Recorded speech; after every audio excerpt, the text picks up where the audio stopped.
মানচিত্র যেমন ভূখণ্ডের অবস্থান, পতাকা যেমন পরিচয়, তেমনি পাসপোর্ট শুধু একটা ভ্রমণ নথি নয়, প্রবাসে দেশের মুখ। এই মুখে কখনো হাসি, কখনো ক্লান্তি। আর 2025 সালের হ্যান্ডলি পাসপোর্ট সূচক সেই ক্লান্ত মুখটাই যেন তুলে ধরেছে বাংলাদেশের জন্য। যেখানে সিঙ্গাপুর, দক্ষিণ কোরিয়া আর জাপান আকাশে উঠছে, সেখানে বাংলাদেশের পাসপোর্ট নেমে গেছে মাটির আরো গভীরে। আর আশ্চর্যের বিষয়, এই অবনতির সারিতে যুক্ত হয়েছে যুক্তরাষ্ট্র, যে দেশ সবসময় পৃথিবীর সবচেয়ে শক্তিশালী পাসপোর্টের গর্ব করত।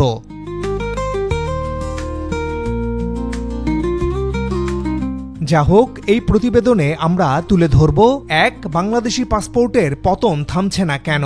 ২. মার্কিন পাসপোর্টে অধোগতি কেন? ৩. 2025 সালে সবচেয়ে শক্তিশালী পাসপোর্টধারী দেশ কোনগুলো? ৪. কেন বৈশ্বিক আস্থা হারাচ্ছে বাংলাদেশি পাসপোর্ট? বাংলাদেশি পাসপোর্টের পতন থামছে না কেন? লন্ডন ভিত্তিক বৈশ্বিক নাগরিকত্ব ও রেসিডেন্সি বিষয়ক পরামর্শদাতা প্রতিষ্ঠান হ্যান্ডলি অ্যান্ড পার্টনার্স বিশ্বের 227টি দেশের তথ্য বিশ্লেষণ করে 2025 সালের শক্তিশালী পাসপোর্টের তালিকা প্রকাশ করেছে। কোন দেশের পাসপোর্ট কতটা শক্তিশালী তা মূলত নির্ভর করে ভিসা ছাড়া কতগুলো দেশে প্রবেশাধিকার আছে তার উপর।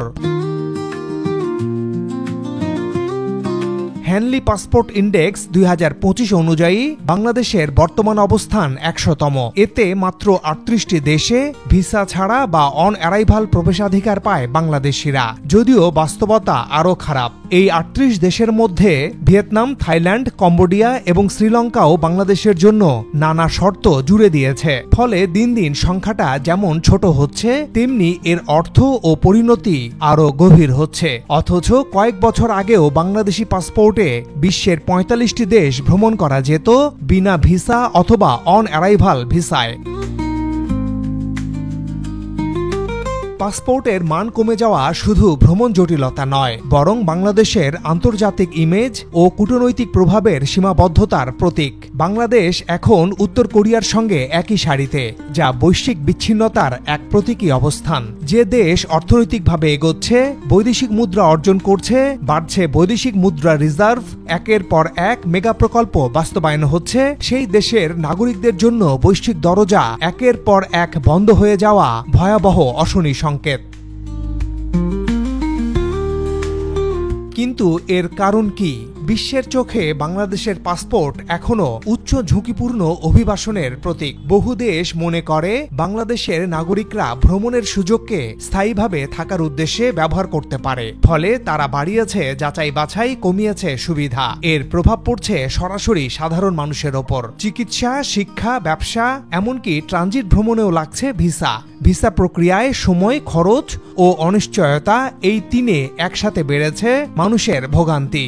এক কথায়, পৃথিবী যত সংযুক্ত হচ্ছে, বাংলাদেশের নাগরিক ততই বিচ্ছিন্ন হচ্ছে। মার্কিন পাসপোর্টে অধোগতি কেন?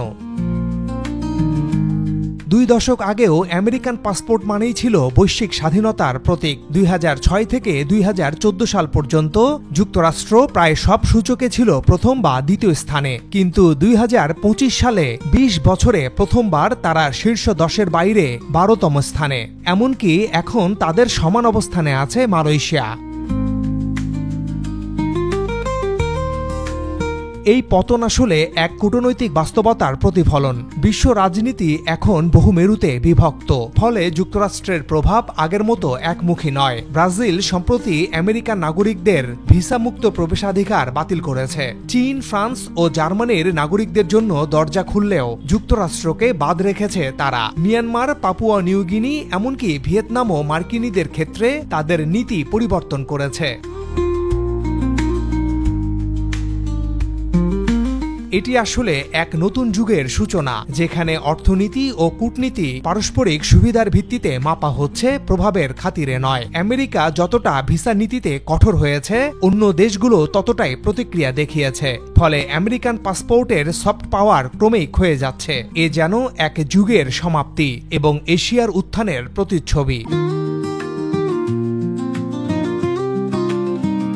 শীর্ষে এশিয়ার 3 দেশ। আজকের বিশ্বে সবচেয়ে শক্তিশালী পাসপোর্টধারী নাগরিকরা মূলত এশিয়ান। সিঙ্গাপুর, দক্ষিণ কোরিয়া এবং জাপান তিনটি দেশই দেখিয়ে দিয়েছে উন্নয়ন কেবল অর্থনীতির নয়, কূটনীতিরও ফল। সিঙ্গাপুর আজ বিশ্বের 193টি দেশে ভিসা ছাড়াই প্রবেশাধিকার রাখে। আয়তনে ছোট্ট একটি দ্বীপরাষ্ট্র, কিন্তু এর কূটনীতি বিশাল। যে কোনো দেশের সঙ্গে পারস্পরিক সুবিধাভিত্তিক সম্পর্ক গড়ে তুলতে সিঙ্গাপুর কোনো রাজনৈতিক পক্ষ নেয় না, তারা বন্ধুত্ব দিয়ে প্রবেশাধিকার অর্জন করেছে।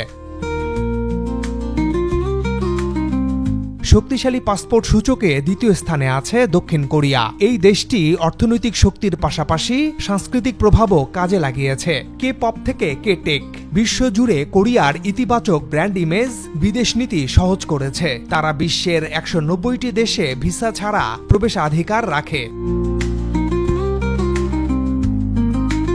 আর জাপান, যার অর্থনীতি স্থিতিশীল, সরকার কৌশলী আর নাগরিকদের প্রতি বৈশ্বিক আস্থা অনেক বেশি। জাপানিদের আচরণ, সুনাম ও আন্তর্জাতিক সহযোগিতা তাদের পাসপোর্টকে শক্তিশালী করেছে। তিন দেশের মিল একটাই, তারা তাদের নাগরিকদের বিশ্বাসযোগ্য করে তুলেছে বিশ্বের চোখে, যেখানে কূটনীতি, উন্নয়ন, সংস্কৃতি এবং মানবিক আচার সবই একে অপরের পরিপূরক।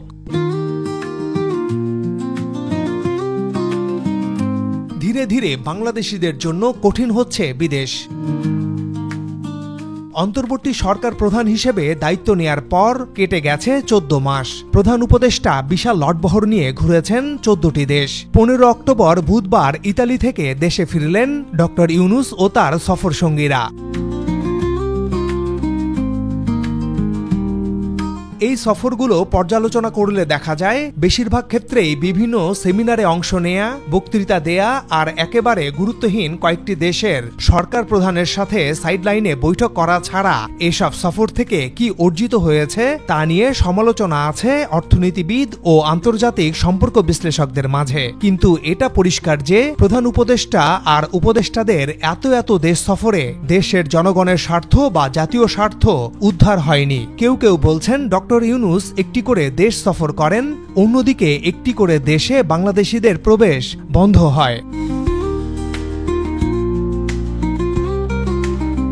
আজকের বাংলাদেশি নাগরিকদের জন্য বিদেশ মানে শুধু বিমান টিকিট আর ভিসা ফি নয়, মানে অনিশ্চয়তার দীর্ঘ সারি। একদিকে প্রবাসী আয়ের উপর নির্ভরতা, অন্যদিকে বিশ্বজুড়ে বাড়ছে অভিবাসন বিরোধী মনোভাব। মধ্যপ্রাচ্যে কোটা সীমিত হচ্ছে, মালয়েশিয়া কর্মী নেওয়া স্থগিত করেছে বারবার, ইউরোপে ভিসা ইন্টারভিউর সময় মিলছে মাসের পর মাস পরে।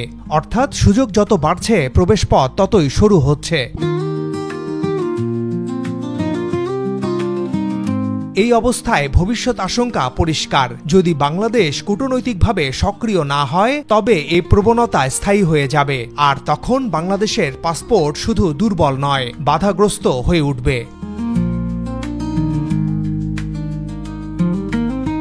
কিন্তু সমাধান আছে। ভিসা মুক্ত চুক্তি বাড়াতে দ্বিপাক্ষিক কূটনীতি সক্রিয় করতে হবে। দক্ষিণ পূর্ব এশিয়া, আফ্রিকা ও ল্যাতিন আমেরিকার সঙ্গে পারস্পরিক সুবিধার চুক্তি করতে হবে। আর সবচেয়ে গুরুত্বপূর্ণ, নাগরিক পরিচ্ছন্নতা নিশ্চিত করতে হবে। বিশ্বকে বোঝাতে হবে বাংলাদেশের মানুষ ভ্রমণ করে পালায় না, তারা কাজ করে, অবৈধভাবে আশ্রয় নেয় না।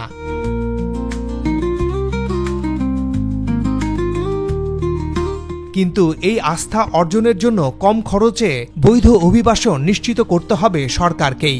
দক্ষ মানব সম্পদ তৈরির জন্য প্রশিক্ষণ শুধু নামে নয়, যথাযথ ও সময় উপযোগী বিষয়ে প্রশিক্ষণ শিক্ষার্থীরা পাচ্ছে কিনা সেটাও তদারকি করতে হবে সরকারকে। বিভিন্ন জেলা, উপজেলা ও গ্রামে যে দালাল চক্র গড়ে উঠেছে তাদের বিরুদ্ধে জিরো টলারেন্স নীতি গ্রহণ না করলে বাংলাদেশিরা বিশ্বে কেবল লজ্জা বিলিয়ে যাবে।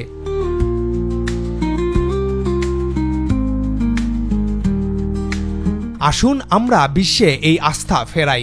অবৈধভাবে কেউ বিদেশে পাড়ি না দেই, কোনো দেশে ভ্রমণে গিয়ে সেখানে থেকে না যাই। আমরাই পারি আমাদের দেশের সম্মানকে বাঁচাতে। দর্শক, অবৈধভাবে বিদেশে পাড়ি ঠেকাতে সরকারের কি উদ্যোগ নেওয়া উচিত বলে আপনারা মনে করেন? বাংলাদেশের অভিবাসন ব্যয় কমানো কি দরকার? আপনার এলাকায় কি প্রশিক্ষণের ব্যবস্থা আছে?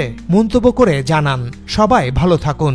আসুন ভালোবাসি আমাদের লাল সবুজের বাংলাদেশকে।